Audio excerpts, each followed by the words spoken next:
There was a time before plagues had names, before disease became divinity, before the first spore of hopelessness settled into the heart of a dying child and found there not resistance but recognition. I tell you this not as warning but as record, not as condemnation but as the slow accounting of how terror becomes theology. The Plague Father did not arrive in our galaxy fully formed, crowned in antlers of bone and trailing flies like a procession of dark stars. He grew, he accumulated. He became inevitable the way winter becomes inevitable, the way all gardens must eventually turn to mulch and memory. To understand Nurgle is to understand that decay was never the enemy of life but its patient companion, walking just behind every breath, waiting with the kindness of certainty for the moment when all things surrender to their truest nature. This is his history. This is how the universe learned to love its own ending. In the beginning, there was no warp as we know it now, no churning sea of psychic energy divided into territories of rage and scheming and excess. There was only the Imperium, a mirror held up to real space, reflecting the thoughts and emotions of every living thing with cold fidelity. When the first microorganisms split and multiplied in the primordial seas of forgotten worlds, they knew nothing of philosophy or fear. They simply lived and died. But when the first sentient minds emerged, blinking into consciousness like newborns stumbling from the dark, they brought with them something the universe had never known. They brought awareness of their own fragility. They looked at their flesh and saw that it could be torn. They felt hunger and understood that it could go unfed. They watched their elders wither and recognized the shape of their own futures. And in that moment of terrible clarity, the Imperium shuddered. Something stirred in its depths, formless and patient, a coalescence of dread shaped like inevitability. It had no name yet, it had no voice, but it was listening. The first plagues were natural things, viruses adapting to new hosts, bacteria overwhelming immune systems not yet evolved to resist them, but sentient beings did not experience them as natural. They experienced them as punishment, as randomness, as the universe showing its teeth. Entire civilizations rose on worlds whose names are now less than dust, cultures that built pyramids to their gods and temples to their ancestors, and when the fevers came they prayed, they begged, they sacrificed, and in the warp, that ocean of thought made manifest, their terror pooled like rainwater in a depression, gathering depth and weight. The thing that would become Nurgle did not yet have eyes, but it felt their despair.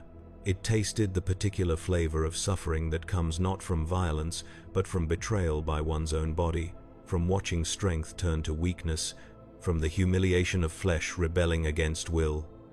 And it grew larger, not quickly, not dramatically, but with the patience of rot working through wood. It grew. Millions of years passed. Civilizations bloomed and fell. The old ones walked between stars and seeded worlds with purpose, crafting species like artisans shaping clay. But even they could not craft immunity to entropy. Even their great works carried within them the seeds of decline. Ecosystems they designed eventually found equilibrium through predation and disease.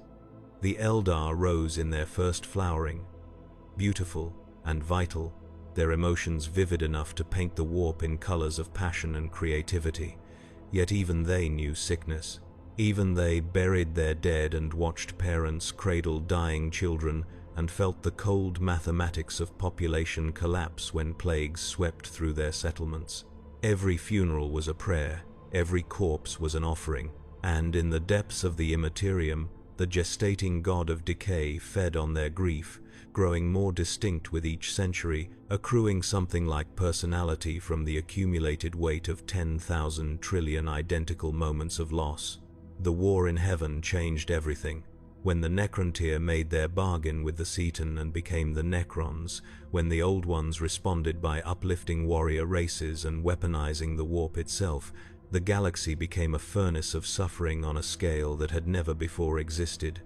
Worlds burned, populations were vaporized or enslaved, and in the wake of the great armies came something worse than weapons. Refugees carried diseases into new territories. Wounded soldiers festered in field hospitals that had no concept of sterilization. The dead were left to rot in trenches and craters, bloating under alien suns, leaking fluids into soil that would grow nothing for generations. The warp, already turbulent from the psychic screams of the dying, began to churn with new currents, and the thing that fed on despair and decay found itself glutted, swelling like a tumor fed by rich blood, taking on density and dimension. It began to dream, and its dreams were gardens. Imagine a place where nothing ever truly dies, where every corpse becomes compost for new growth, where fungi bloom in eye sockets and beetles make homes in hollowed rib cages, where the cycle of decay and renewal spins endlessly without the interruption of sanitization or fire. This was the first vision of the Garden of Nurgle, not yet a true domain but a psychic landscape taking shape in the deepest currents of the warp. It was not born from malice. That is the terrible truth. It was born from the acceptance that all things end, that all flesh is temporary, that the only constant in the universe is the breaking down of complexity into simplicity. And for those who suffered without hope of recovery, for those who watched their bodies fail and their strength fade, there was something almost comforting in that vision, a promise that their suffering had meaning, that their decay was part of a greater cycle, that they would be welcomed into the garden and allowed to rest, to become part of something larger than their individual pain. The first daemons of Nurgle were not the plague-bearers we know now. They were simpler things, psychic constructs given form by the concentrated dread of entire populations facing extinction. They appeared as shadows in sick rooms, as figures glimpsed in fever dreams, as the feeling of presence that settles over a deathbed just before the final breath. They did not attack, they did not threaten, they simply waited. And their waiting had weight. It pressed down on the living like humidity before a storm, making every breath feel labored, every movement exhausting. Those who saw them reported a strange relief, a sense that resistance was futile and therefore the burden of struggle could finally be set down.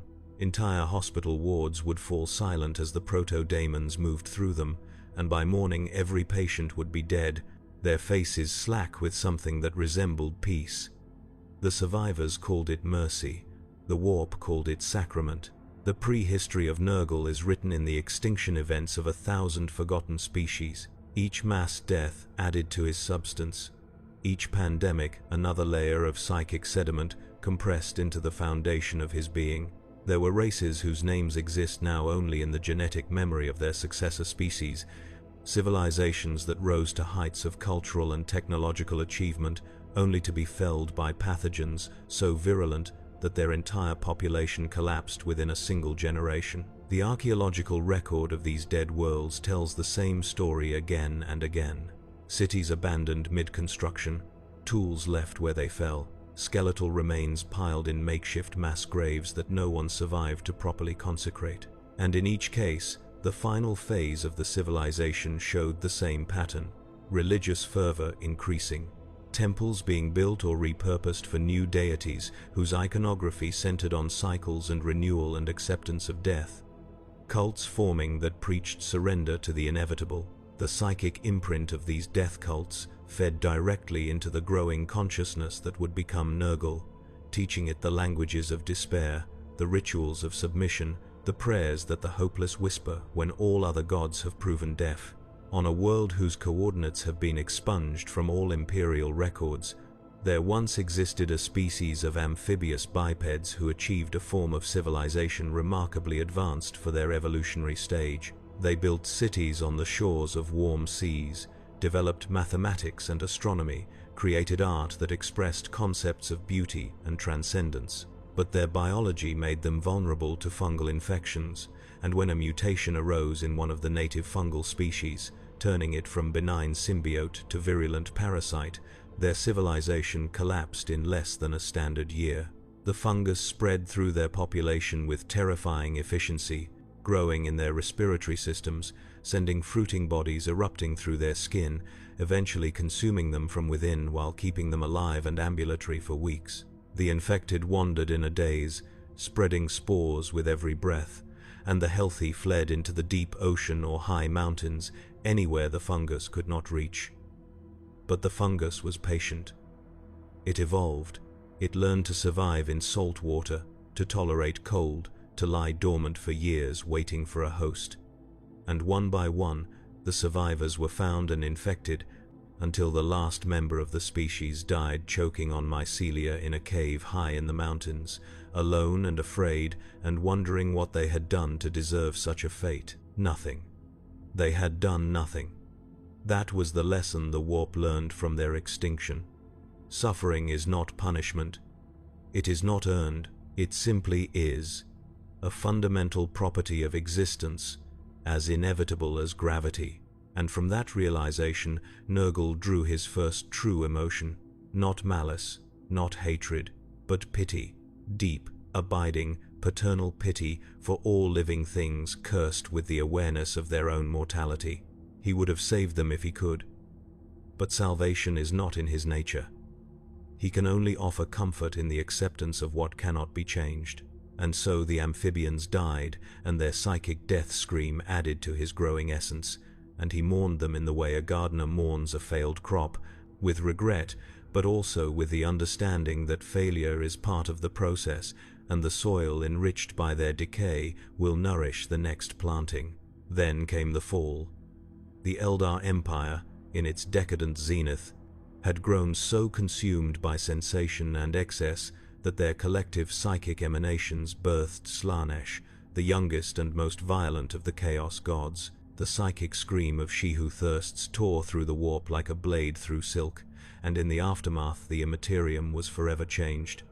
The four great powers solidified into true divinity. Khorne, who had gestated on aeons of warfare and murder, took his throne of skulls. Tzeentch, born from ambition and scheming, claimed his crystal labyrinth. Slaanesh, newborn but voracious, carved out domains of impossible pleasure and exquisite pain. And Nurgle, eldest of the four in the slow accumulation of his essence, finally opened his eyes in his garden and laughed. It was not a cruel laugh. It was the chuckle of a grandfather watching children play, warm and indulgent and utterly devoid of malice. He had been waiting so long. And now, at last, the universe was ready to understand what he offered. His garden expanded in that moment of cosmic restructuring. Where before it had been a vague psychic landscape, it now became a true realm within the warp, vast beyond measurement and teeming with a grotesque vitality that mocked every natural law. Trees grew there with bark like diseased flesh, their branches heavy with fruits that wept pus and honey in equal measure. Rivers flowed thick with bile and swarmed with microscopic life forms that had never existed in real space, each one a unique expression of decay's creative potential. The sky, if it could be called a sky, hung low and green with perpetual fog, and through that fog drifted spores the size of houses, drifting on currents of flatulent wind that carried the smell of compost and gangrene and, strangely, fresh earth after rain. Nurglings tumbled through the undergrowth, giggling as they gnawed on rotting logs and each other, their tiny bodies regenerating as quickly as they were damaged. And at the center of it all, in a manse built from calcified bone and living wood, Nurgle himself took his true form for the first time. Massive, bloated, fatherly, his skin was the color of old bruises, his belly distended with the accumulated diseases of a million worlds. Antlers sprouted from his skull, wreathed in flies that sang his praises in the key of decay. And he smiled, because he loved every one of his children, every virus and bacterium and parasitic worm, with the unconditional devotion of a creator who sees no flaw in his creations. The architecture of the garden defies conventional description because it exists partially outside the normal dimensions of space. Paths wind through fungal forests that grow denser the deeper you travel, yet somehow you can walk for subjective hours and still see the same trees, the same clearings, as if the garden loops back on itself in ways that Euclidean geometry cannot accommodate. Structures rise from the mulch, buildings that appear to be grown rather than built, their walls pulsing with sluggish circulation, their windows weeping condensation that smells of sickness and soil. These are the manses of the great unclean ones, each daemon lord maintaining its own subdomain within the larger garden, cultivating specialized ecosystems that reflect their particular interests. One might focus on waterborne diseases, filling its territory with stagnant pools and swamps that breed parasites of exquisite virulence. Another might prefer airborne contagions, creating forests of trees that shed pollen heavy with spores that drift on the wind like snow. And at the heart of each subdomain sits the demon itself, enormous and jovial, tending to its gardens with the care of a master craftsman perfecting his art. The rivers of the garden deserve special mention. They flow uphill as often as down, defying gravity through mechanisms that are more psychic than physical, carrying slurries of organic matter in various states of decomposition. Some rivers run with blood so thick it barely qualifies as liquid, clotting in eddies and pools where it attracts clouds of insects. Others flow with bile, or pus, or stranger fluids that have no equivalent in real space, secretions from creatures that exist only in Nurgle's imagination given physical form through the power of his will. And in these rivers swim things that were never born and can never truly die, fish with scales of scabrous skin, eels that are more parasite than predator, crustaceans that walk on too many legs and filter the foul water through gills that resemble tumorous growths. To drink from these rivers is to invite transformation. The water carries the essence of Nurgle's domain, and mortal flesh exposed to it begins to change, cells mutating according to patterns that serve the Plague Father's design rather than the drinker's survival. The flora of the garden represents perhaps Nurgle's greatest creative achievement. Every plant that grows there serves a purpose within the ecosystem of decay. There are trees whose fruits contain concentrated diseases, each one a carefully cultivated strain intended for specific application in real space. Bushes that grow needles filled with toxins. Vines that strangle and digest anything they touch, secreting enzymes that break down organic matter into components that the garden can absorb and repurpose. Flowers that release spores with every breeze. Pollen that carries genetic payloads designed to infiltrate and subvert healthy ecosystems. And fungi everywhere, growing on every surface, in every shadow, massive shelf fungi the size of landing pads extending from the sides of rotting logs, puffballs that release clouds of spores when disturbed, networks of mycelium connecting everything to everything else in a vast underground web of communication and nutrient exchange.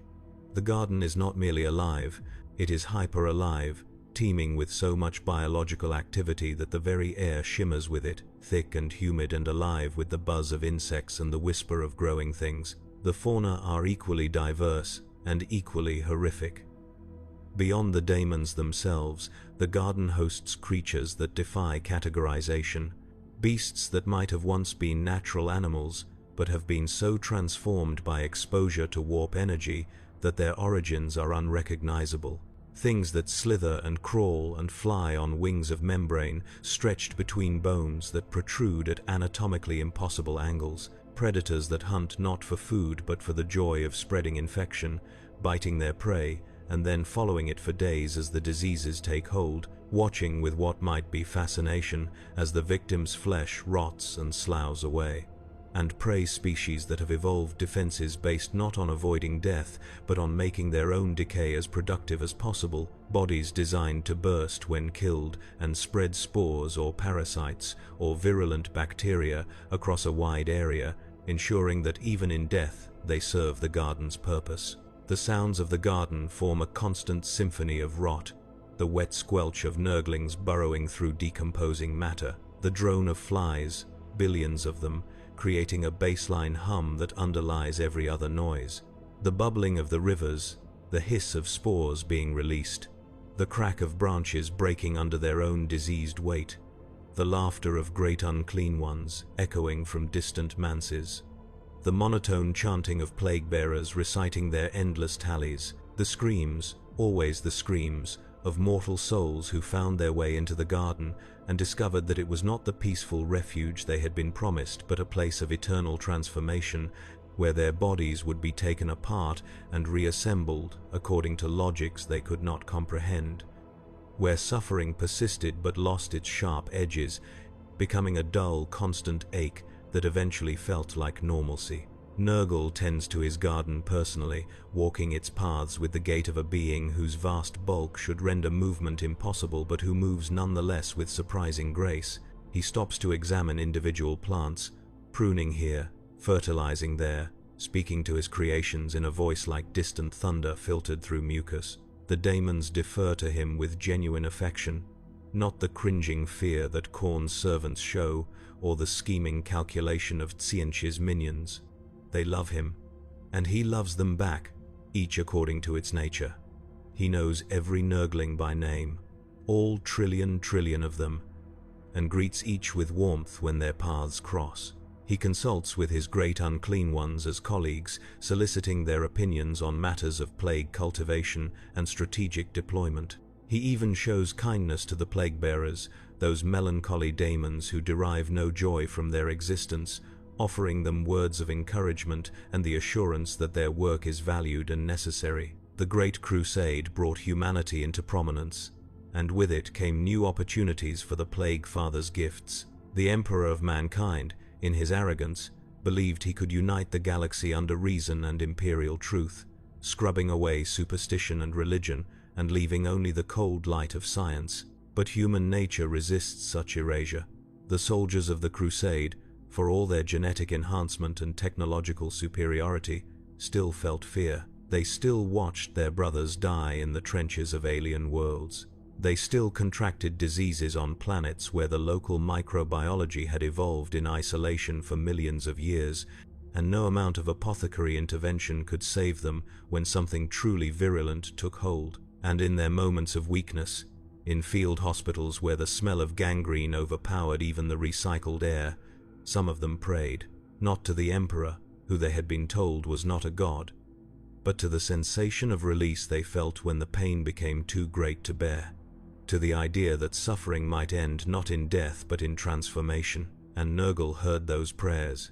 He reached across the warp with tendrils of influence, so subtle they seemed like coincidence, like bad luck, like the natural progression of infection. But they were anything but natural. The first recorded instance of Nurgle's direct interference in the Great Crusade came during the compliance action on Garthos VII, a world whose inhabitants had regressed to a feudal state, but retained genetic markers suggesting descent from a much higher technological civilization. The Imperial forces encountered unexpected resistance from the locals, who fought with a fervor that seemed religious despite the planet's apparent lack of organized faith. The campaign bogged down into trench warfare, and in the third month of the siege of the planetary capital, an outbreak occurred among the Imperial forces. At first, it seemed like a natural disease, perhaps picked up from contact with local fauna or contaminated water supplies. The symptoms were consistent with known bacterial infections: fever, nausea, weakness. The apothecaries treated it as routine, administering broad-spectrum antibiotics and isolating the infected. But the disease did not respond to treatment. It spread despite quarantine measures, and its symptoms evolved, becoming stranger and more severe with each passing day. Soldiers reported sensations of insects crawling beneath their skin. Their wounds refused to heal, instead developing thick crusts that cracked and wept when they moved. And some of them began to hear voices, whispers in a language they did not know but somehow understood, promising relief from suffering if they would only stop resisting and accept what was happening to them. The outbreak claimed 3,000 soldiers before it burned itself out. Most died. Some survived, but were so transformed by the experience that they could no longer serve and were shipped back to Terra for study and eventual disposal. And a handful disappeared entirely, deserting their posts and fleeing into the wilderness of Garthos VII, never to be seen again. The official report attributed the incident to an unknown local pathogen and recommended enhanced biosecurity protocols for future compliance actions on primitive worlds. But the remembrances attached to the expedition, those civilian observers tasked with documenting the Great Crusade for posterity, recorded stories that never made it into the official histories. Stories of soldiers who claimed to have seen a garden in their fever dreams, a place of terrible beauty where their pain transformed into purpose. Stories of whispered prayers to a grandfather figure who promised to make everything better. Stories that were suppressed and expunged and forgotten, but which left traces in the warp, psychic echoes that Nurgle collected and savored like a connoisseur sampling fine wines.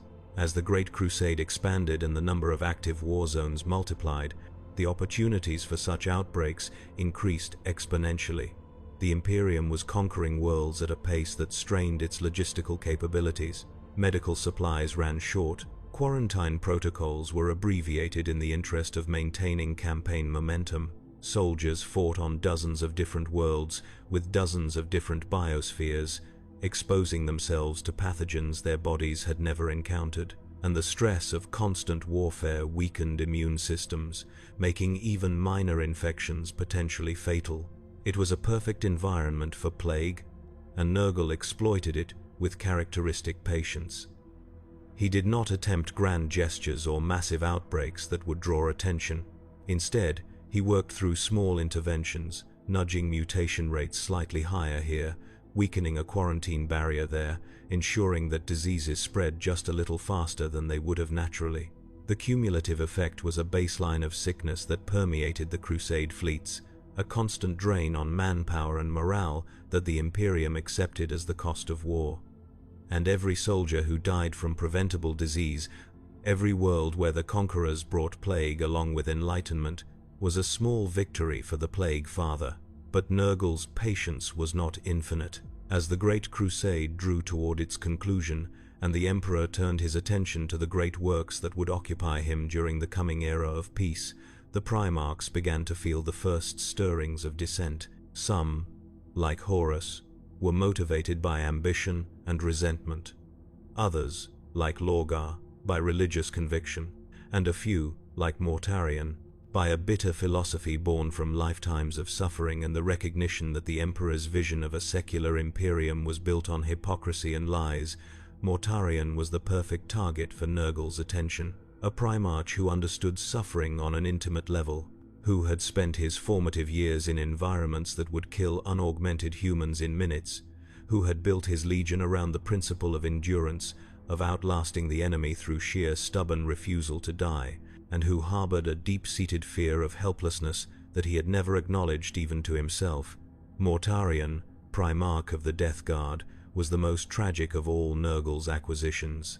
Born on the plague-ridden world of Barbarous, he had spent his youth learning to endure where others would break, climbing through toxic clouds that killed unaugmented humans in minutes, hunting the necromantic overlords who ruled from mountain peaks shrouded in poison. He was a survivor. A stubborn, defiant survivor who believed that strength came from endurance, that suffering was a test to be passed through force of will.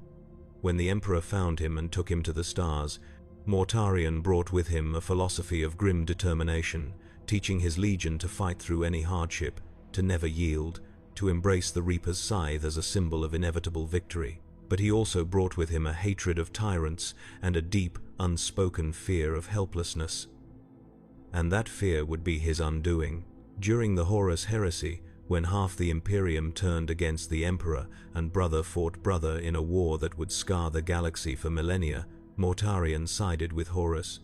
His reasons were complex, born from resentment and philosophical disagreement and the quiet rage of a son who felt his father had robbed him of his final triumph on Barbarous. The Emperor had descended from orbit and killed the last necromancer overlord before Mortarion could reach him, claiming the victory that should have been Mortarion's alone. It was a small thing, perhaps, in the grand scheme of galactic conquest, but small wounds fester when left untreated. And Mortarion had been left to fester for 2 centuries, his resentment growing with each passing year, each new world conquered in the Emperor's name. Each time he was reminded that for all his strength and all his achievements, he was still subordinate to a being who had never asked if he wanted to be saved. In aligning with Horus, he thought he was choosing freedom. Instead, he was choosing a different form of bondage, one that would prove far more complete than anything the Emperor had imposed. At first, Mortarion resisted the influence of chaos. He saw what it had done to some of his brothers, how Fulgrim had become a serpentine monster of excess, how Angron had been elevated to daemonhood and lost what little humanity remained. Mortarion wanted victory, not transformation. He believed that the traitor forces could win through conventional means, through superior strategy and the righteous fury of sons betrayed by their father. He rejected the overtures of the dark gods, refused to participate in rituals, maintained strict discipline within his legion, even as other traitor forces descended into barbarism and excess. For a time, this strategy seemed to work. The Death Guard fought with brutal efficiency in the early stages of the heresy, securing victory after victory through their characteristic combination of overwhelming firepower and refusal to break under pressure. But Horus had made promises to the Dark Gods in exchange for their support, and those promises included the souls of certain Primarchs. Mortarion was one of them. And the gods are patient collectors of debts. The Death Guard fleet became trapped in the warp during their journey to Terra. Time lost meaning in that place where reality bends to emotion and thought. What seemed like days to the mortal crew was perhaps weeks, perhaps months, perhaps years. The ships drifted through psychic currents that defied navigation, their navigators going mad from visions of impossible geometries, their Geller fields flickering and failing at random intervals. And during that endless voyage, locked in the space between spaces with no hope of escape, the destroyer Hive was released. Whether by sabotage or accident, or the cruel design of Nurgle himself, the records do not agree. The most commonly accepted version holds that a lone cultist, a menial who had been secretly worshipping Nurgle for years, broke the seals on a containment chamber deep in the bowels of the flagship, and unleashed something that had been waiting for exactly this moment. But other accounts suggest that the plague arose spontaneously, generated by the warp itself in response to Nurgle's will, manifesting in the ships without any need for physical vector. The truth is likely irrelevant. The result was undeniable. A plague, unlike anything the Death Guard had encountered, swept through the fleet with the speed of wildfire and the tenacity of deep rot. Legionaries who had survived the worst bioweapons the galaxy could throw at them fell ill within hours. Their armor, fused to their flesh through the Primarch's modifications, became prisons of agony as infections bloomed in the spaces between ceramite and skin. Pus leaked from the seals of their helms, their respirators clogged with bloody phlegm, and no apothecary could stop it. No quarantine could contain it. The disease spread through ventilation systems, through shared corridors, through the very air they breathed. It evolved faster than it could be studied, developing resistance to every treatment almost before the treatment could be administered. And its symptoms were designed with cruel precision to maximize suffering. Boils erupted across every centimeter of skin, filling with pus and then bursting to spread infection to new areas. Internal organs began to fail in sequence, liver, then kidneys, then lungs, each shutdown preceded by days of escalating pain. Motor control deteriorated, leaving once mighty warriors trembling and weak, unable to hold weapons or even stand without support. And through it all, they remained conscious. The disease did not grant the mercy of delirium or coma. It kept its victims aware and lucid, so they could fully appreciate what was happening to them. The fleet became a flying mausoleum, its corridors echoing with the wet coughs of dying warriors and the prayers of those who begged for any god, any power, to make the suffering stop. Mortarion watched his legion die. He moved through the ships, trying to maintain order, trying to enforce quarantine protocols, trying to find a solution through sheer intellectual force. He locked himself in his chambers with every medical text in the fleet's archives, studying the disease with the focus of a man who understands that failure means annihilation. He worked without sleep, without rest, pushing his Primarch physiology to its limits, searching for a weakness in the plague's structure, a vulnerability he could exploit. But there was no weakness. The disease was perfect. It was not a natural evolution but a crafted thing, designed by an intelligence that understood biology on levels that made human science look like cave paintings. And as the days bled into each other and the death toll climbed into the thousands, Mortarion felt something he had not felt since childhood: helplessness, the slow realization that his strength, his endurance, his stubborn refusal to yield meant nothing in the face of an enemy that could not be fought with bolter or blade. He tried everything. He ordered the infected into airlocks and vented them into space, hoping to stop the spread through brutal triage. But the disease was already everywhere, and all he accomplished was the murder of warriors who might have recovered. He attempted chemical sterilization of entire decks, flooding them with compounds so toxic they melted bulkheads. But the plague survived and adapted, its next generation immune to the very chemicals meant to destroy it. He even considered scuttling the entire fleet, ordering the ships to translate back into real space, and self-destructing in the hope that at least the death would be quick. But the navigators were too far gone, their minds shattered by warp exposure, and without them, the fleet was trapped in the Imperium with no way out. Mortarion was a prisoner in his own flagship, watching helplessly as everything he had built over 2 centuries crumbled into rot and ruin. And in that moment of absolute despair, Nurgle spoke to him, not with words, but with a feeling, a gentle psychic pressure like a hand on the shoulder of a grieving man, an offer of release. A promise that if Mortarion swore himself to the Plague Father, the suffering would end, his legion would be saved. They would be transformed into something greater than mere Astartes, something eternal and beyond the reach of death. All he had to do was kneel. He refused at first. Mortarion was too proud, too bitter about having his autonomy stripped by the Emperor to willingly submit to another master. He screamed defiance into the empty air of his chambers, hurled furniture and smashed instruments, raged against the injustice of being backed into a corner where surrender was the only option. But Nurgle did not withdraw. The offer remained, hanging in the air like the smell of rot, impossible to ignore. And as more of his sons died, as their gene-enhanced bodies failed, and their screams echoed through the Vox channels, Mortarion felt his resolve crumble. He had built his entire identity on endurance, on the ability to withstand what others could not. But there is a point where endurance becomes torture, where survival without hope of recovery is worse than death. And he reached that point not when his own suffering became unbearable, but when he realized that his pride was killing his sons, that his refusal to surrender was not strength but selfishness, that a true leader would accept any cost, bear any shame, if it meant saving those under his command. He knelt.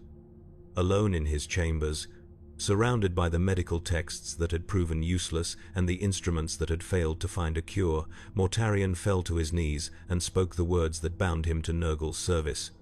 The oath was simple. He swore to serve the Plague Father in all things, to spread his gifts across the galaxy, to embrace decay as sacred and endurance as holy. And in exchange, the destroyer hive stopped its work.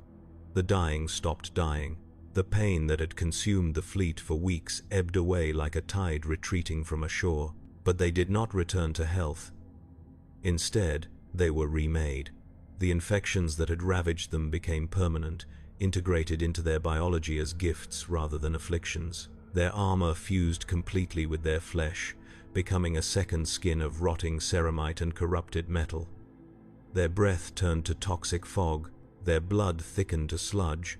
Horns erupted from helms, tentacles sprouted from armor joints, and they rose as Plague Marines, the Death Guard reborn as the mortal champions of the Plague Father, forever trapped in a state between life and death, suffering eternally but no longer capable of truly dying. Mortarion himself was transformed into something far worse. Nurgle granted him demonhood, elevating him to the rank of Demon Primarch and binding him eternally to the Garden. The transformation was agonizing and ecstatic in equal measure, his genetic structure unraveling and reassembling according to patterns dictated by warp energy and divine will.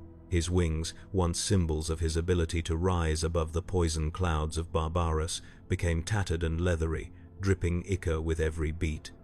His scythe, Silence, grew bloated with demonic power, able to kill with a touch and spread plagues that could devastate entire star systems. And his face, once grim but human, became a mask of decayed nobility, his eyes glowing with the terrible knowledge of what he had become.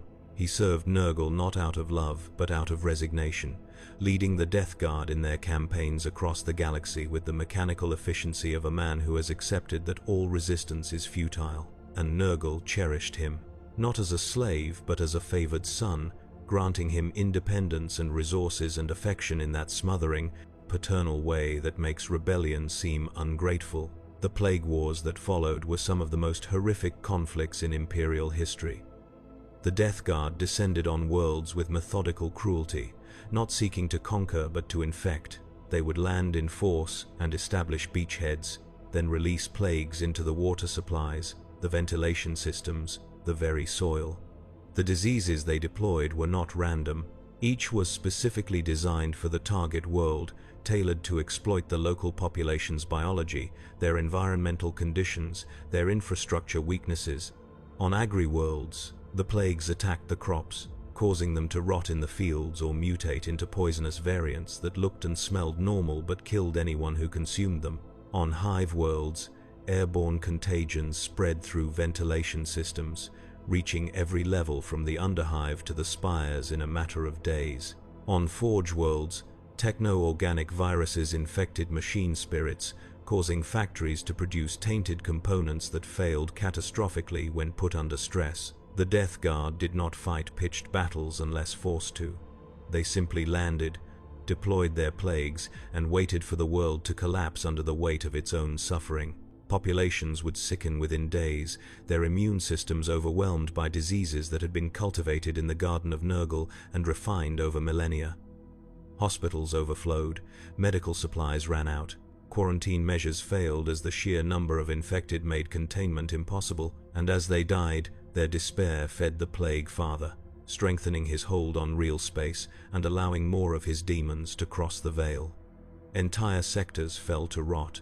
Agri-worlds became wastelands where crops grew twisted and poisonous. Hive cities descended into anarchy as plagues spread faster than medical services could respond, turning streets into open graves and hab blocks into tombs. And the worst part was the acceptance. Many who suffered under Nurgle's plagues reported a strange comfort in their final days, a sense that their pain had meaning, that they were part of something larger. They stopped resisting. They welcomed the Nurglings that crawled from the shadows to nestle against their dying flesh. They smiled as the rot took them, grateful for the promise of rest. The psychological impact of the plague wars was arguably more devastating than the physical casualties. The Death Guard did not simply kill populations, they broke them.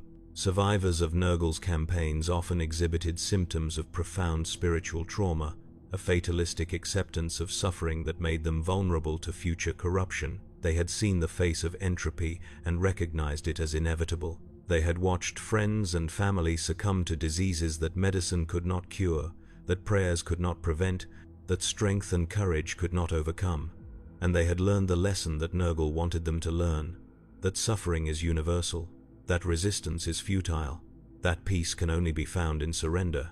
These psychological scars spread through the Imperium like a slow-acting virus, eroding faith in the Emperor and the Imperial Creed, creating pockets of nihilism and despair that cultists could exploit.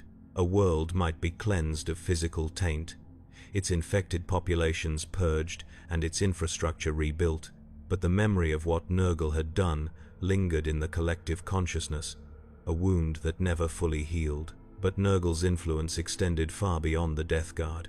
He was the god of entropy, and entropy touches all things. In the underhives of terror, in the depths of forge worlds where machinery ran unchecked for 10,000 years, in the forgotten corners of the Imperium where hope had long since died, his worship spread like mold on damp walls. Cults formed around the idea that suffering was inevitable and therefore resistance was foolish. They called themselves the infected, the blighted, the children of the garden, and they conducted rituals that horrified even the Inquisition. Human sacrifices left to rot in sealed chambers until their decay reached a state of perfect ripeness, the bodies bloating and bursting and releasing spores that the cultists would inhale as a sacrament. Self-flagellation with rusted blades to invite infection, the wounds deliberately left untreated so they would fester and spread. Communion services where the faithful drank from cups of stagnant water and ate bread molded with spores of alien fungi, each bite a gamble with death that the truly devoted welcomed.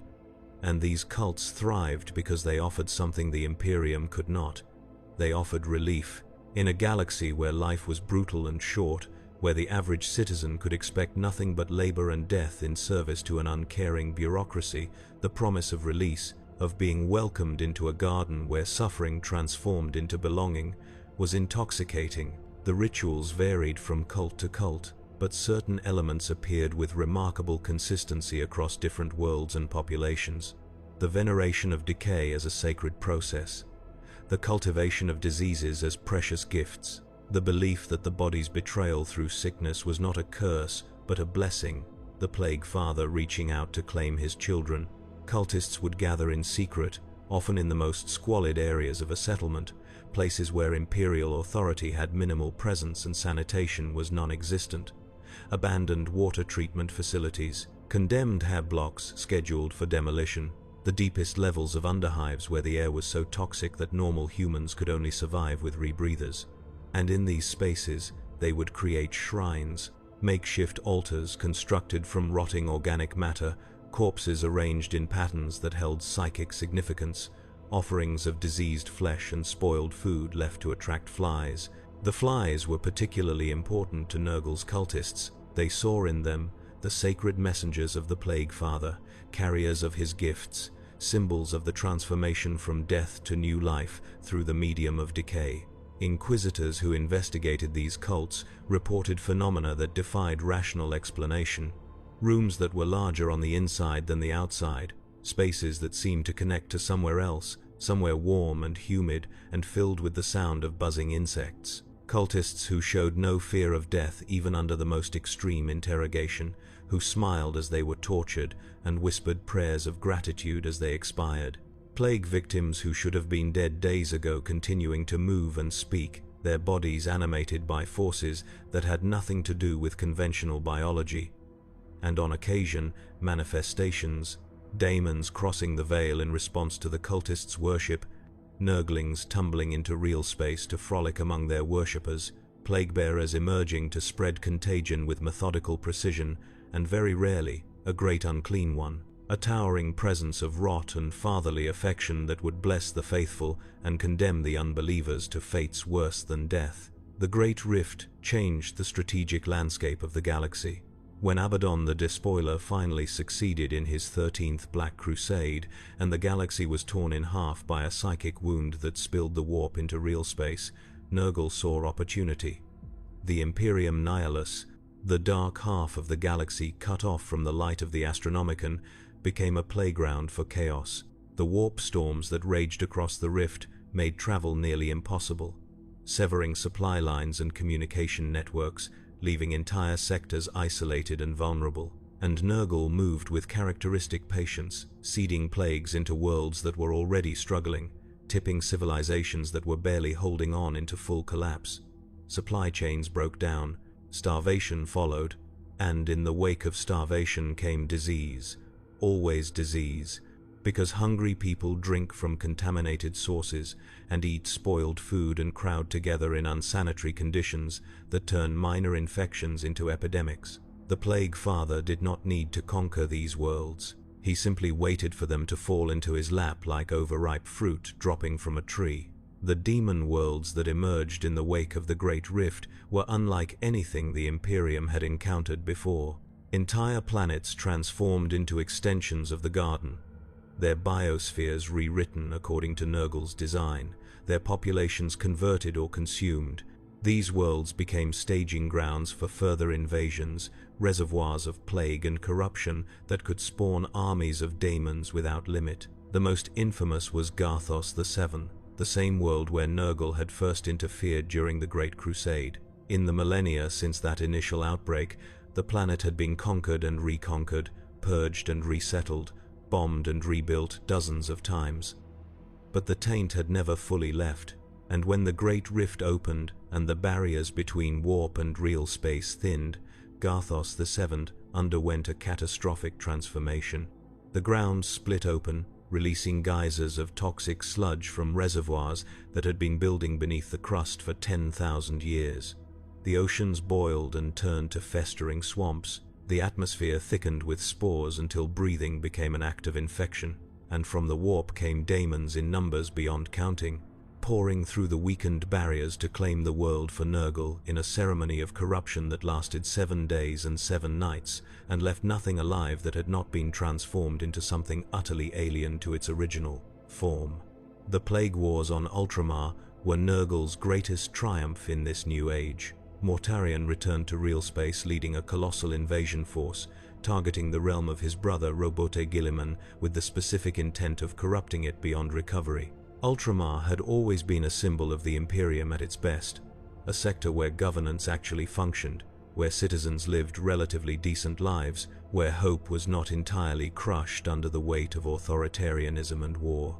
It was a model of what the Emperor had intended the Imperium to become, proof that humanity could thrive if given proper leadership and resources.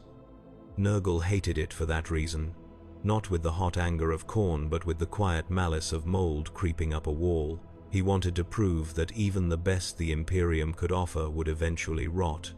That order was temporary, and decay was eternal. That Guilliman's dream of a functional civilization was nothing more than a delay of the inevitable, and Mortarion, dutiful in his bitterness, delivered. The Death Guard landed on dozens of worlds simultaneously, their bloated ships vomiting plague zombies and Nurglings and worse things onto populations that had known relative peace for centuries. The invasion was not a blitzkrieg, but a methodical strangling, each world subjected to calculated campaigns designed to maximize suffering and corruption. On Espandor, the Death Guard deployed airborne plagues that targeted specific genetic markers common in the Ultramarian population, ensuring maximum infection rates with minimal warning. On Parmenio, they contaminated the oceans with techno-organic viruses that transformed marine ecosystems into breeding grounds for demonic parasites. On Talassar, they simply laid siege to the major cities and waited, allowing starvation and desperation to do most of the work, while they deployed plagues at intervals to prevent any relief efforts from succeeding. Cities burned with warp fire that did not consume but transformed, turning stone to diseased flesh and metal to calcified bone. The defenders fought with desperate courage, Ultramarines, chapters and PDF forces holding the line against impossible odds. But courage means nothing against an enemy that cannot die, that resurrects from every wound, that infects through proximity and breath, and the simple act of being observed. Guilliman returned to save his realm, elevated by the Emperor's power and wielding the sword of the Emperor, a blade that could permanently kill demons and burn through corruption with the light of anathemic fire. He had been resurrected from stasis by the machinations of the Inari and the intervention of the Emperor himself, restored to life to serve as Lord Commander of the Imperium in its darkest hour. His return had sparked hope across the galaxy, proof that the Emperor still watched and still cared enough to intervene when all seemed lost. But now that hope was being tested, Guilliman fought with the cold precision of a master tactician and the righteous fury of a son defending his father's dream, leading the defense of Ultramar with a brilliance that reminded the galaxy why he had been one of the Emperor's most trusted generals. But Mortarion was his equal in strategic thinking and his superior in sheer persistence, and the Death Guard had advantages that conventional forces could not match. They did not tire, they did not break, and every world they touched remained corrupted even after they withdrew, requiring decades of cleansing and quarantine to return to something approaching normalcy. The battles between the two Primarchs were apocalyptic.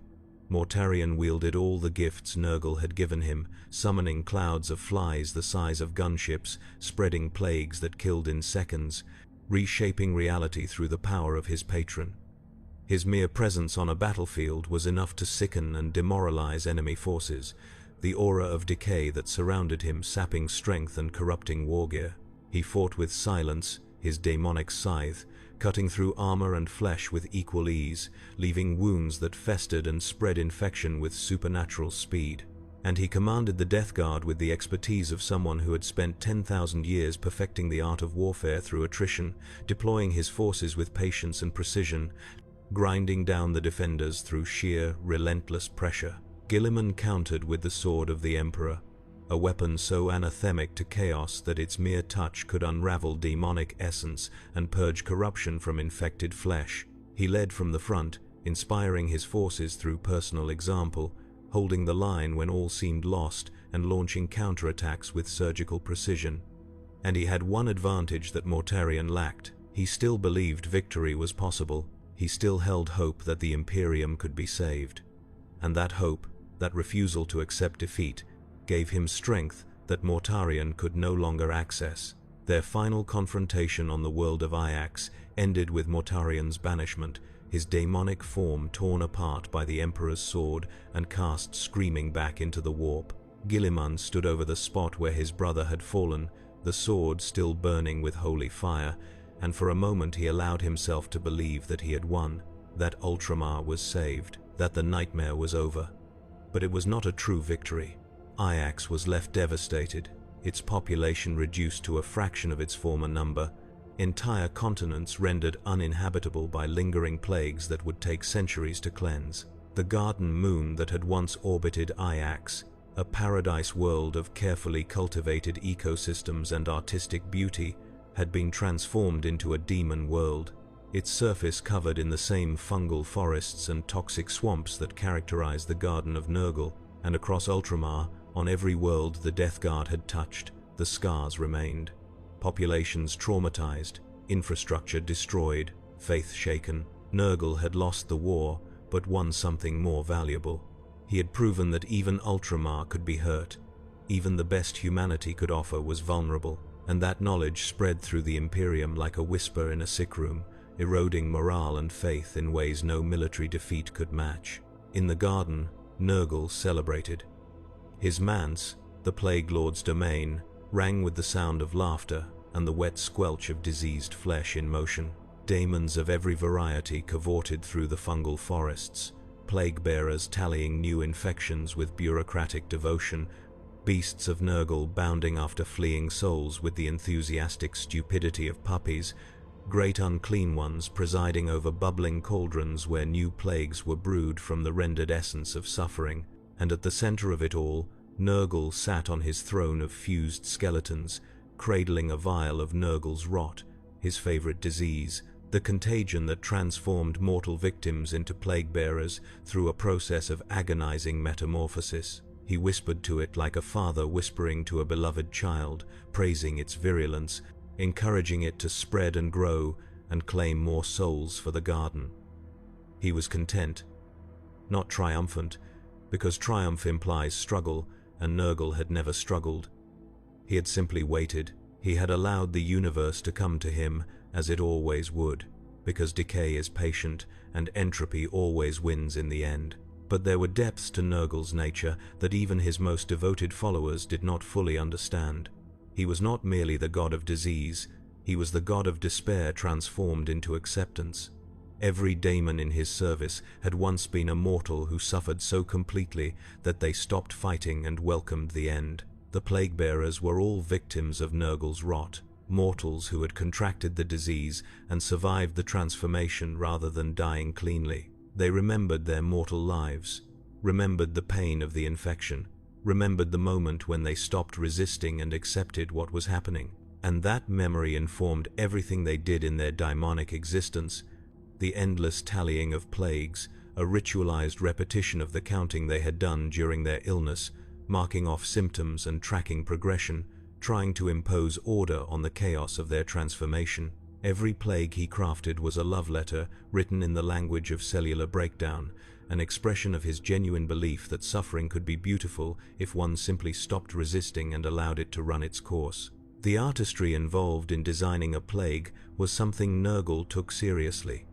Each disease was unique, tailored to specific circumstances and populations, with consideration given to incubation period, transmission vector, symptom severity, and ultimate lethality. A fast-acting plague might be appropriate for a military target where rapid casualty rates would cause maximum disruption. A slow degenerative disease would be better for a civilian population where long-term suffering would erode morale and create opportunities for cult recruitment. When a plague-bearer tallied the infected, it did so with the diligence of an accountant, because every number represented a soul saved from the horror of futile resistance. The numbers were sacred. They were proof of the garden's expansion, evidence of Nurgle's love spreading across the galaxy, documentation of the great work of transformation that would eventually encompass all living things. The plague-bearers kept meticulous records, inscribing tallies onto their own flesh when parchment was unavailable, using blood or pus as ink, ensuring that no infection went uncounted. And Nurgle valued this work, praising his plague-bearers for their dedication, occasionally visiting them in their counting houses to review their tallies and offer encouragement. When a great unclean one laughed, it was not mockery but joy, the genuine delight of a being who has transcended pain through acceptance. They had suffered terribly in their mortal lives, endured diseases and injuries that would have broken lesser beings, and through that suffering they had found enlightenment. They understood that pain was temporary, but the garden was eternal. That individual existence was fleeting, but the cycle of decay and rebirth continued forever. And in that understanding they found peace, a contentment so complete that it expressed itself as laughter, bubbling up from deep inside their bloated forms like gas escaping from rotting matter. And when Nurgle himself wept, which he did often, his tears were not of sadness, but of overwhelming affection for all the broken, suffering things in the universe that he longed to gather into his garden and protect from the cruelty of hope. This is the paradox at the heart of the Plague Father. He is the kindest of the Chaos gods and the cruelest. He offers relief but ensures that relief can only come through surrender of autonomy and selfhood. He promises eternal life but delivers it as eternal decay, a state of being where death is impossible but so is healing. His followers love him because he loves them back, genuinely and without condition. But that love is the love of a gardener for his plants, nurturing them not for their sake, but for the beauty of the ecosystem they create together. And perhaps that is why Nurgle endures where other gods might falter. Khorne requires rage, and rage can burn out. Tzeentch requires ambition, and ambition can be satisfied or broken. Slaanesh requires sensation, and sensation can be exhausted. But despair is infinite, decay is universal.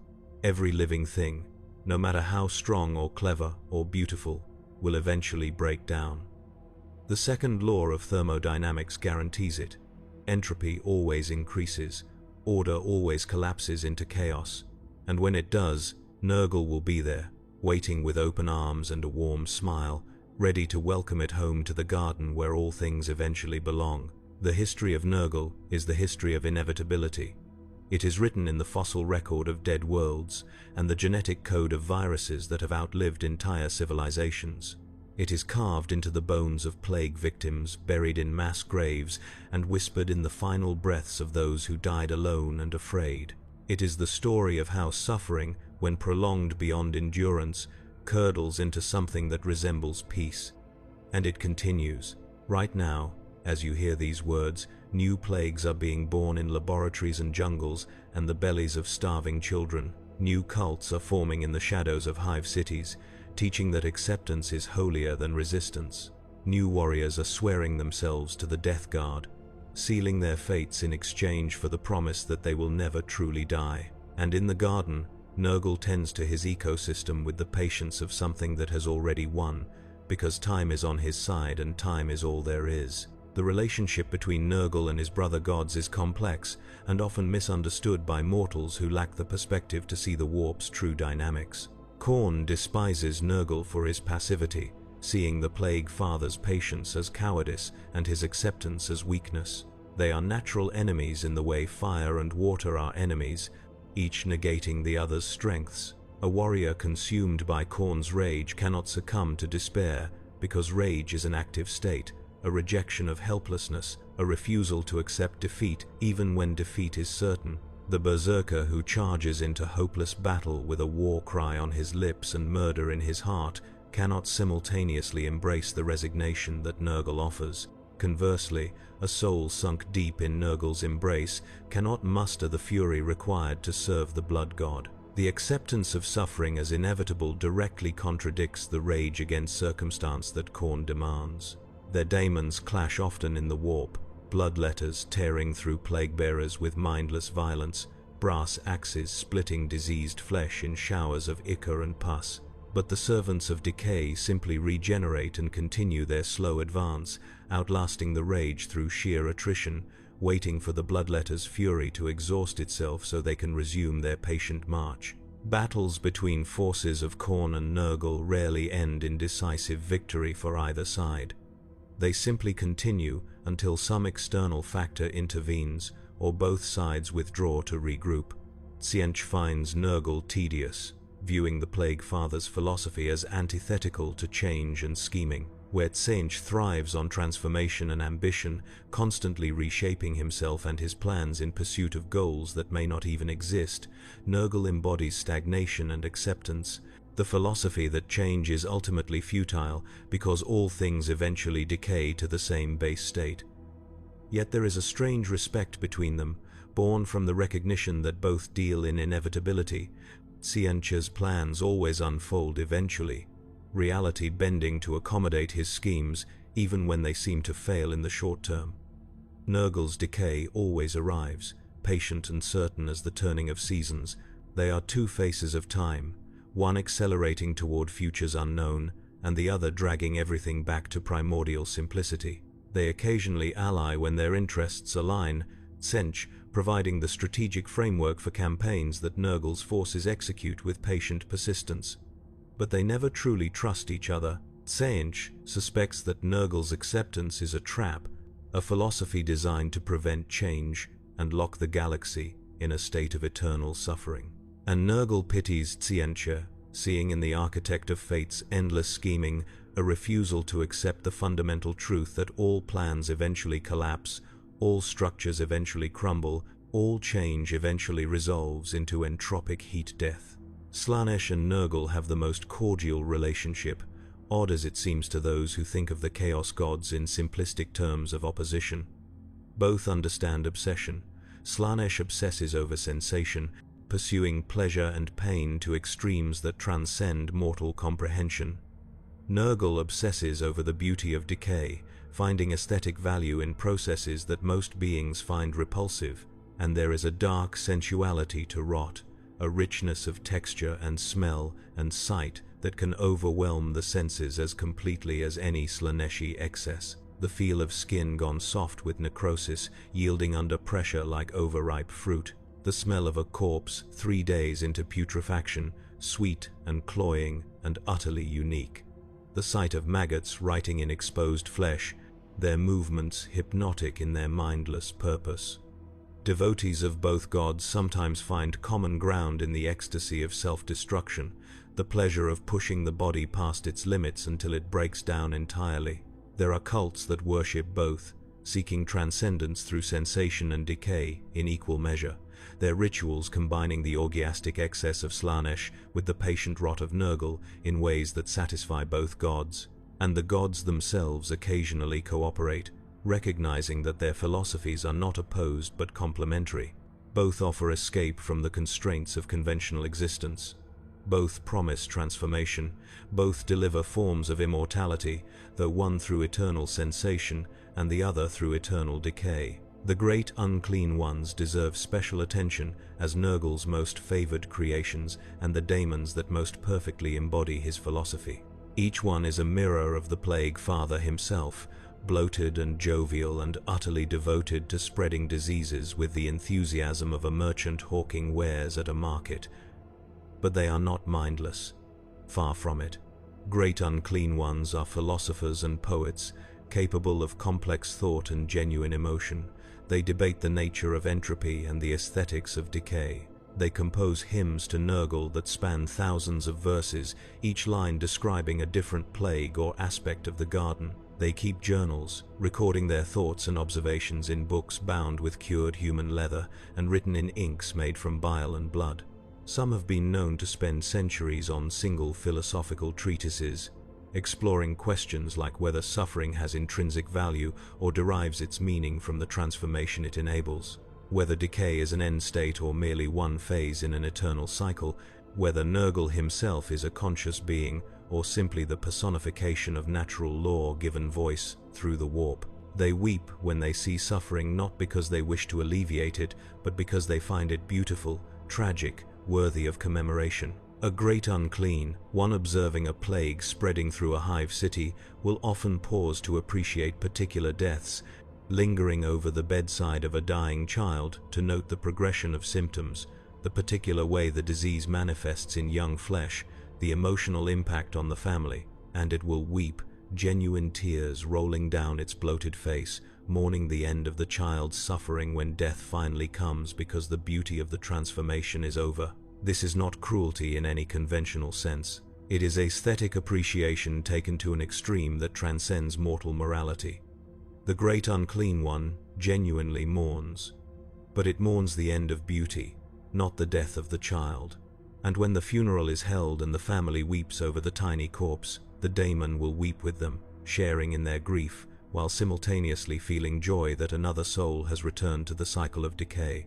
They keep gardens within the garden, personal plots where they cultivate unique strains of plague with the care of master vintners breeding grapes.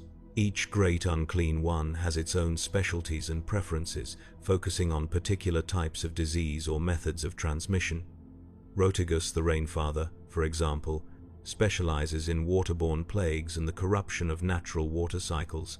His garden is a fetid swamp filled with stagnant pools where parasites breed in concentrations that turn the water to living sludge.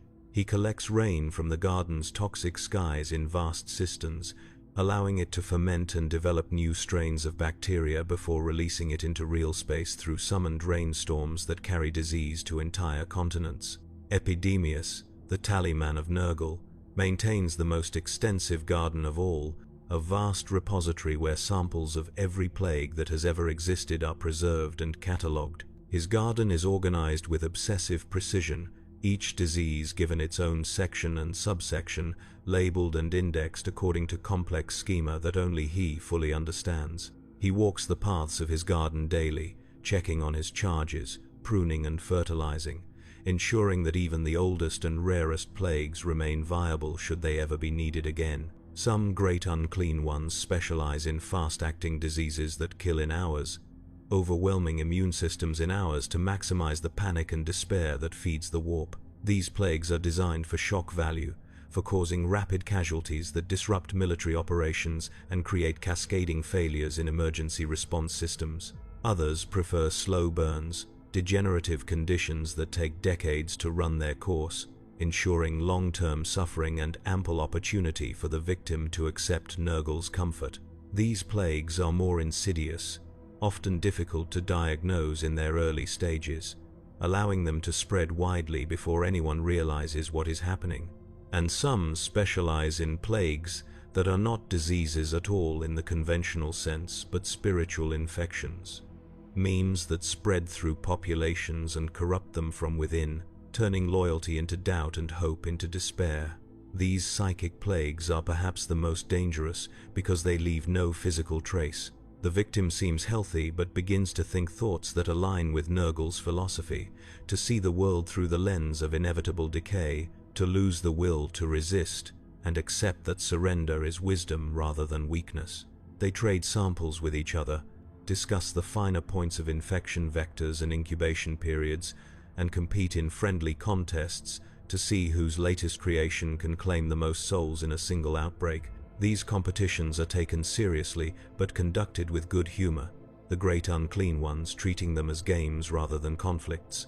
When one daemon's plague outperforms another's, the loser will congratulate the winner with genuine warmth, asking for details on the design process, seeking to learn from the success. And when they are summoned to real space, they go not with the fury of daemons eager for violence, but with the excitement of travelers visiting foreign lands, curious to see what new forms of suffering the material universe has to offer. A great unclean, one manifesting on a battlefield, will often pause mid-combat to examine local flora and fauna, sampling native diseases, collecting specimens to bring back to the garden for study and incorporation into new hybrid plagues. The plague-bearers, by contrast, are creatures of routine and melancholy. They were once mortal victims of Nurgle's rot, a disease so virulent and transformative that those who succumb to it do not die but instead gestate into demonic form, emerging from their own corpses as lesser daemons bound eternally to the counting of plagues. The transformation is agonizing and irreversible. The disease attacks every system in the body simultaneously, breaking down tissues and rebuilding them according to demonic templates. Bones dissolve and reform in new configurations. Organs liquefy and reconstitute with different functions. The victim remains conscious throughout, aware of every moment of the transformation, feeling their humanity slipping away as something alien takes its place. And when the transformation is complete, when they crawl from the husk of their mortal body as a plague-bearer, they retain memories of what they were but can never return to it. They are trapped forever in a state of melancholic awareness, knowing what they have lost but unable to mourn effectively because their emotional range has been truncated, reduced to a narrow band centered on resignation and grim acceptance. They carry rusted swords called plague swords, weapons that weep with supernatural poisons and leave wounds that never heal cleanly. And they wear expressions of permanent misery, their single eyes weeping pus as they tally infections with obsessive precision. The tallying is not optional. It is a compulsion that dominates their existence, an itch that cannot be scratched, a need that can never be fully satisfied. They count infected souls. They count outbreaks. They count symptoms and progressions and fatalities. They inscribe these tallies onto parchment when available, onto walls and floors when not, onto their own flesh as a last resort, using whatever implement is available to make marks that only they can read. And the counting never ends. There are always more plagues to track, more infections to document, more numbers to add to the grand total that Nurgle himself reviews when he walks among his servants. They do not speak unless spoken to, do not laugh like the great unclean ones, do not frolic like the Nurglings. They simply endure, and in that endurance they embody the truth of Nurgle's domain more perfectly than any other daemon. They are proof that acceptance does not mean happiness. It means the cessation of resistance, the recognition that suffering is the default state and joy is the aberration. They march to war in silent ranks, killing with mechanical efficiency, spreading plague through every wound they inflict, and when the battle ends they return to their tallying, noting the number of new infections with the same blank expression they wear always. They are the most tragic of Nurgle's creations because they remember being something else, remember having hopes and dreams and the capacity for genuine emotion, and they know those things are gone forever. But they cannot even properly grieve the loss, because grief requires an emotional depth they no longer possess. Nurglings are the antithesis of plague-bearers in temperament. These tiny daemons, no larger than human infants, embody the mischievous, playful aspect of decay. They are born spontaneously from the garden's mulch, emerging from piles of rotting vegetation or pools of stagnant water, fully formed and giggling with the mindless joy of creatures that exist purely in the moment. They swarm in thousands, gnawing on everything they encounter with needle teeth, spreading minor infections through their bites and scratches, giggling incessantly in high-pitched voices that sound like bubbles popping in a cauldron. The sound is disturbing in its cheerfulness, a constant background noise in the garden that newcomers find unsettling until they grow accustomed to it. Nurglings have no concept of personal space or property. They climb on everything, poke their fingers into wounds and orifices, steal food and trinkets, play pranks that range from harmless to genuinely dangerous. But they are beloved by Nurgle despite their chaotic nature because they represent the pure, uncomplicated joy of existence without the burden of self-awareness. They infest the armor of plague marines, nesting in gaps and crevices, peeking out from under pauldrons and greaves to blow raspberries at enemies before retreating into safety. The plague marines tolerate this because the Nurglings are considered gifts from Nurgle, and also because they serve a practical function. Their constant gnawing helps spread infection, their bodies absorb damage that might otherwise harm the marine, and their presence is psychologically unsettling to enemies who find the juxtaposition of playful giggles and horrific violence deeply disturbing. They are not dangerous individually, their bites carrying only minor infections, their strength barely sufficient to break unarmored skin. But in sufficient numbers they can overwhelm even armored warriors through sheer persistence, biting at joints and vision slits until the target is blinded and crippled. And they are unkillable in any meaningful sense. Crush one and three more grow from the stain it leaves. Burn them and they reform from the ashes. They are fragments of the garden itself, given independent mobility. And destroying them is as futile as trying to destroy dirt or water. Plague drones, the rot flies ridden by plague-bearers, are among the most horrifying creatures in Nurgle's menagerie.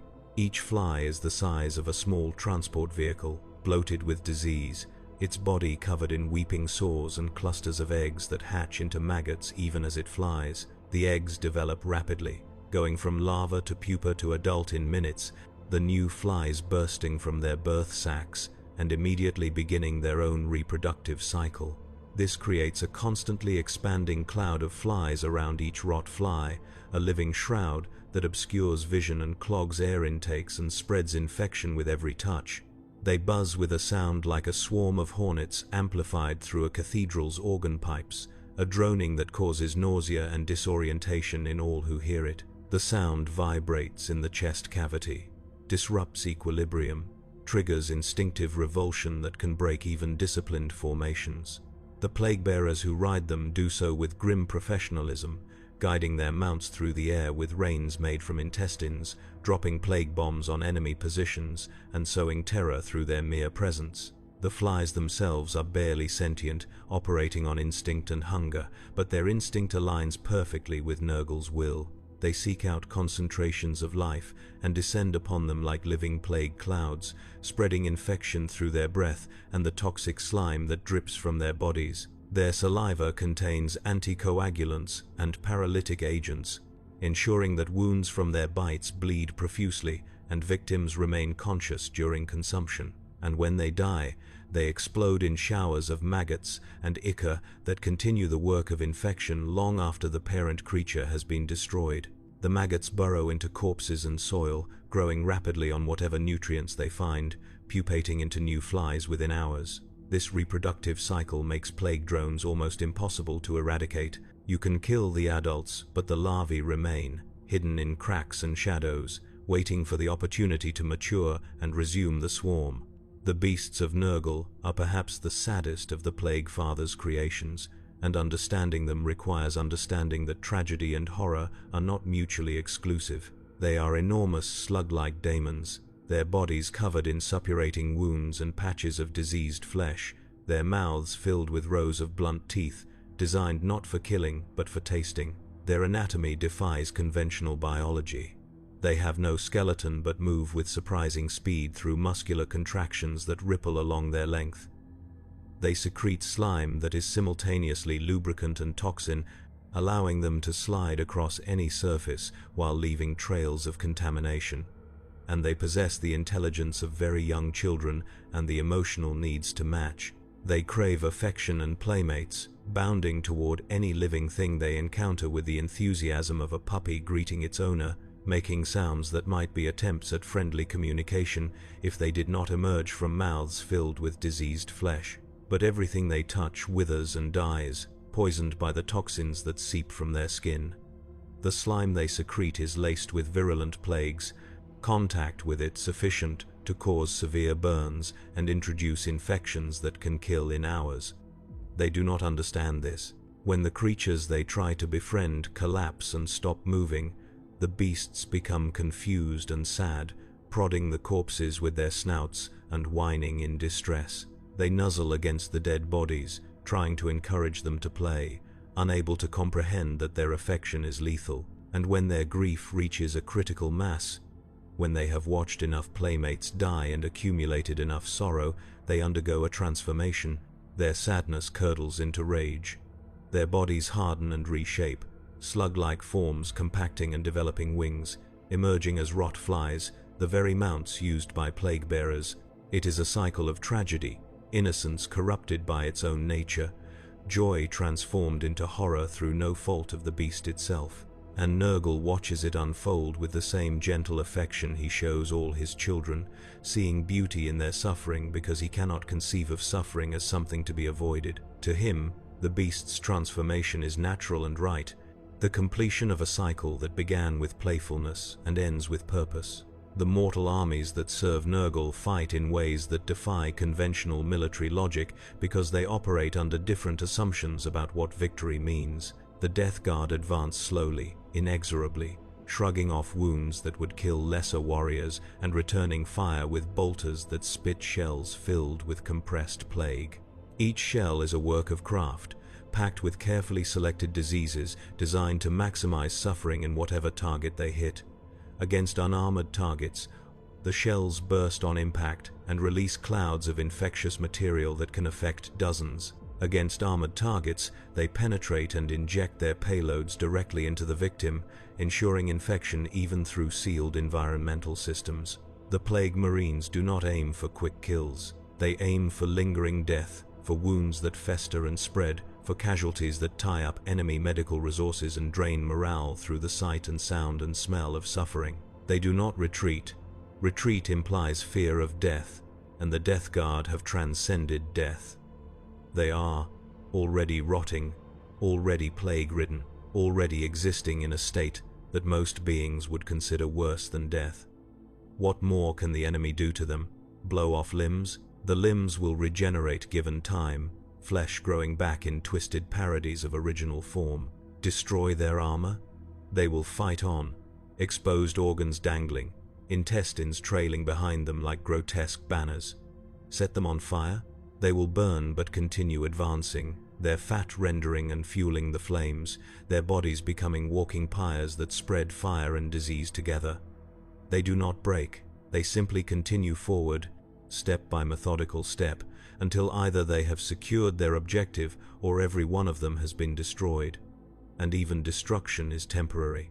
Nurgle's favor ensures that those who die in his service often return, dragged back from the warp by the sheer gravitational pull of the garden, reborn in bodies that are more diseased and less human than before, but no less capable of war.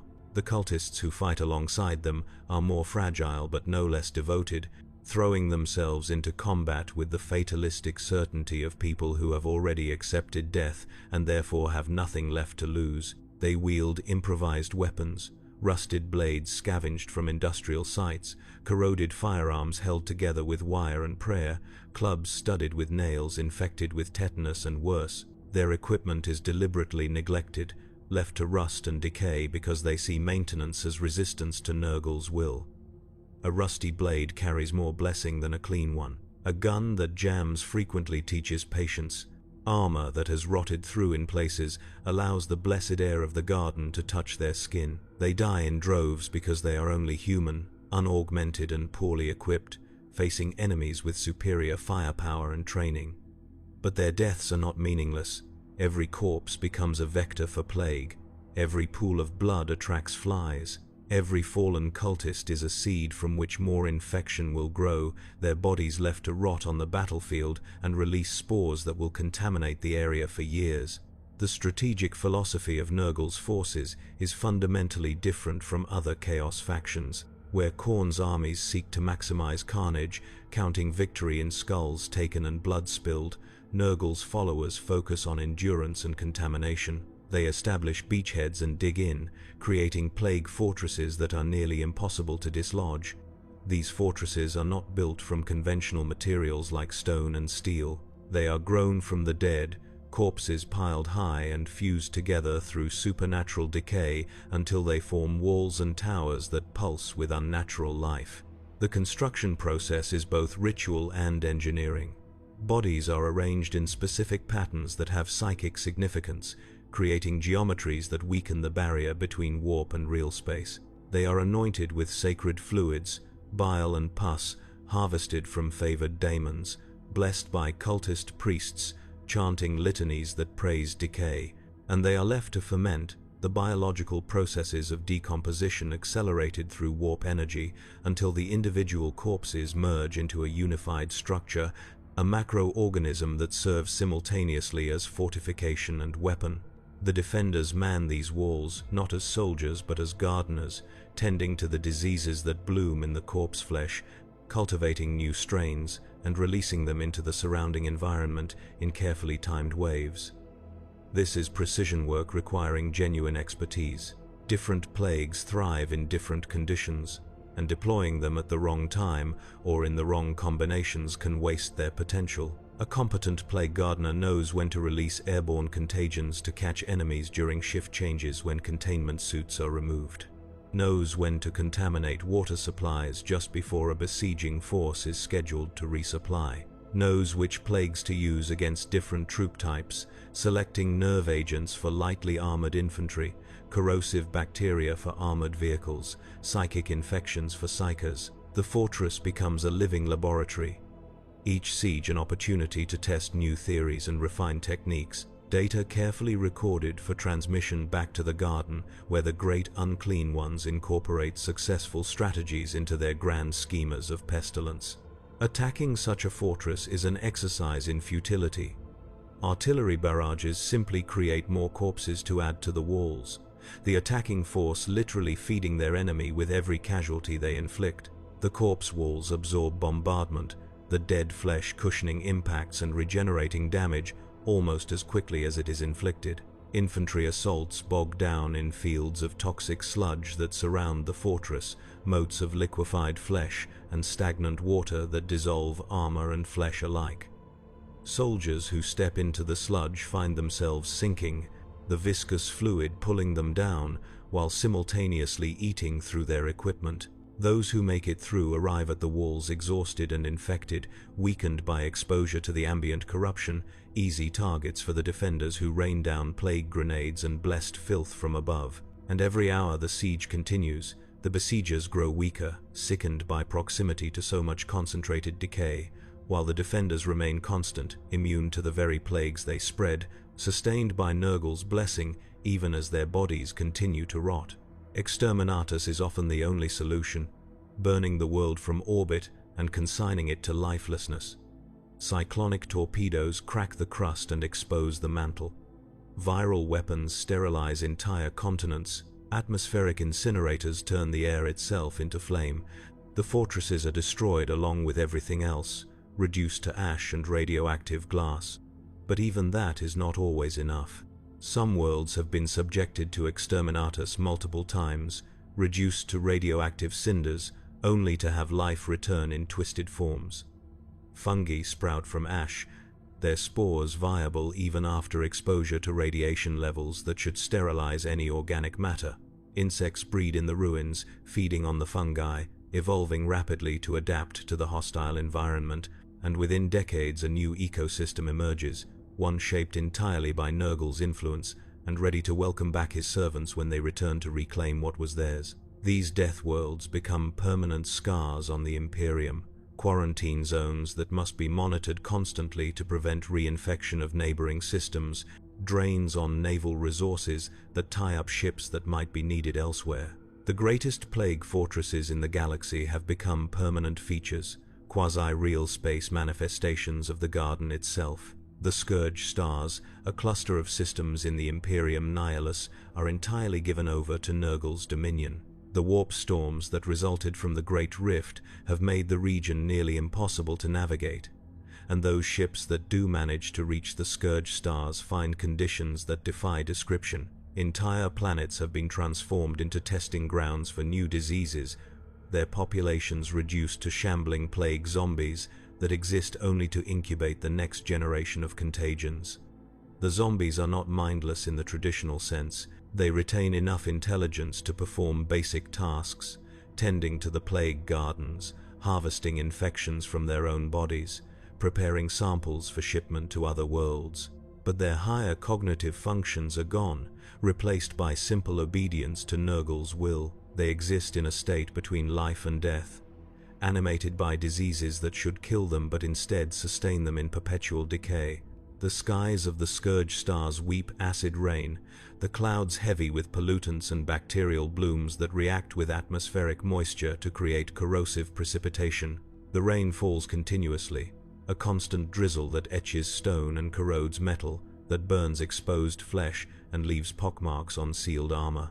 It collects in depressions and forms lakes of acid where nothing can survive except the most virulent bacterial strains, creating pools of living sludge that glow in the dark with bioluminescence generated by metabolic processes.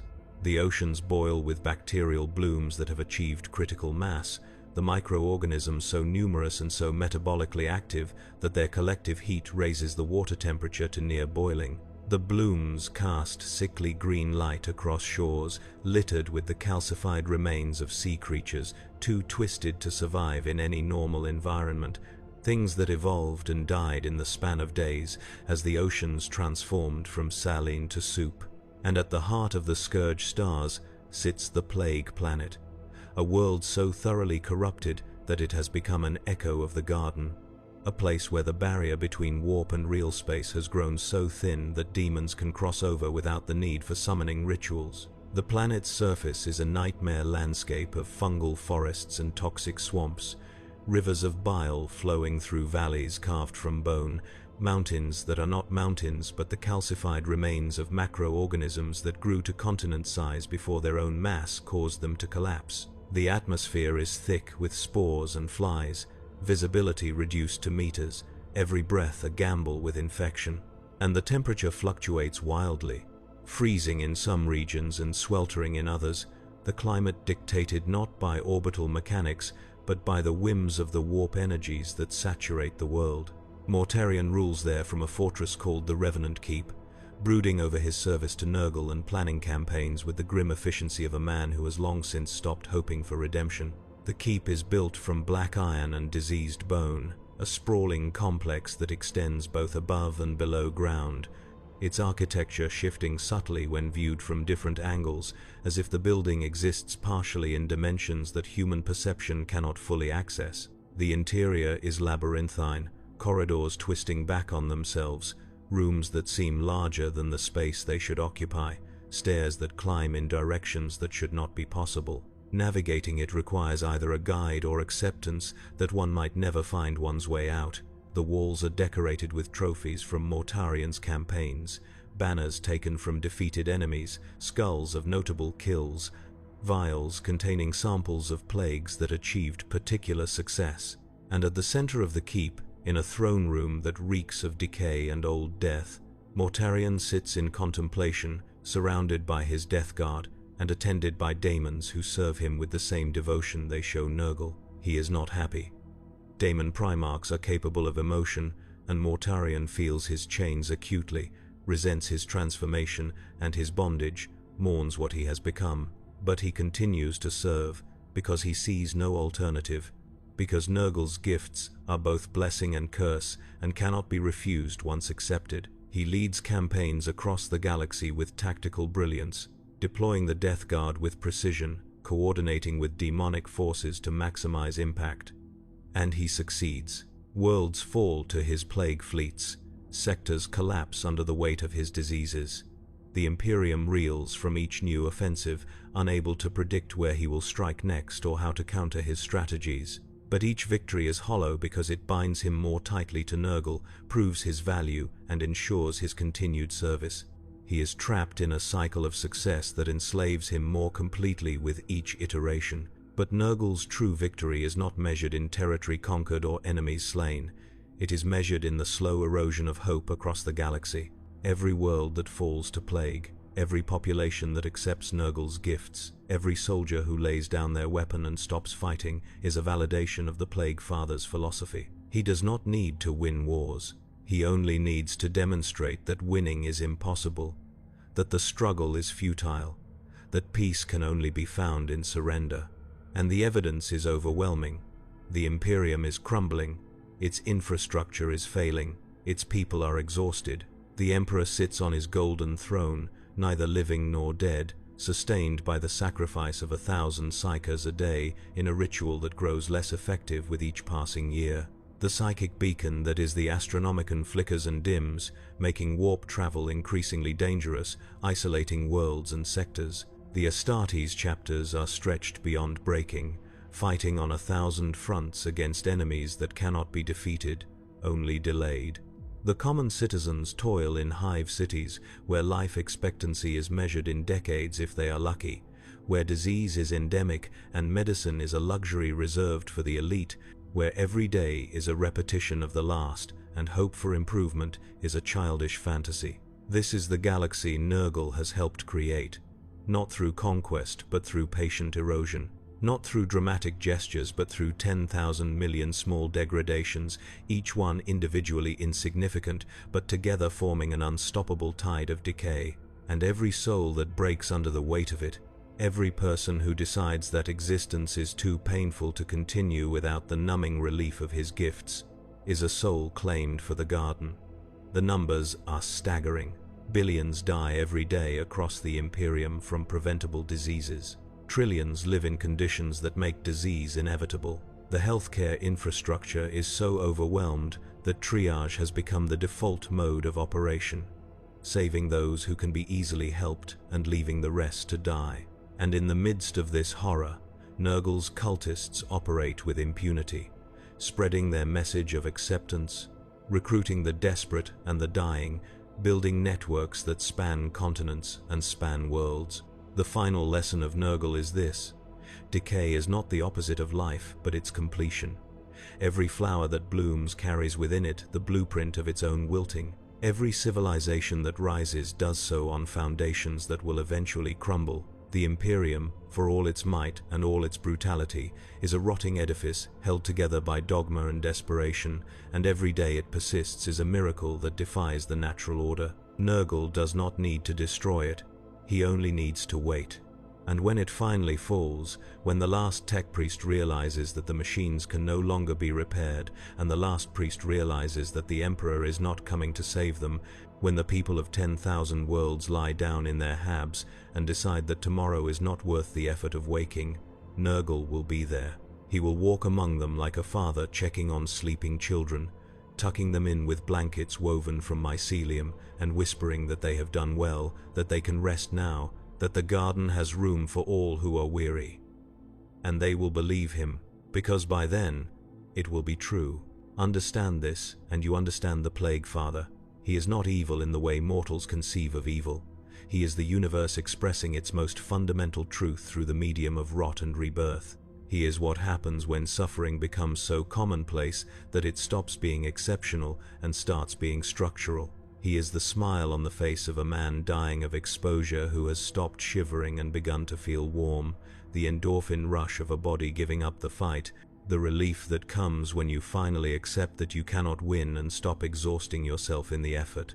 He is grandfather and gardener, chronicler and cultivator, and he loves every soul in his domain with the totality of a god who sees no difference between beauty and decay, because he understands they are the same thing viewed from different points in the cycle. And his laughter continues, echoing across the garden, rolling through the warp like thunder through storm clouds, touching every dying world and every suffering soul. It is not mocking. It is not cruel. It is the warm chuckle of a being who has seen eternity and recognized it as a garden, who has watched galaxies bloom and wither, who knows that in the end all things return to the soil from which they grew, and in that return there is peace. Not the peace of victory or achievement, not the peace of resolution or completion, but the peace of release, the peace of letting go, the peace of accepting that you are part of something larger and older and more patient than you can comprehend. The peace of the garden, where all are welcome and none are turned away, where suffering transforms into belonging and decay becomes divine. This is Nurgle. This is his history. This is how the universe learned to love its own ending. And in the grim darkness of the 41st millennium, that love grows stronger with each passing moment, spreading like spores on the wind, inevitable as entropy, patient as rot, warm as the embrace of a grandfather welcoming his children home.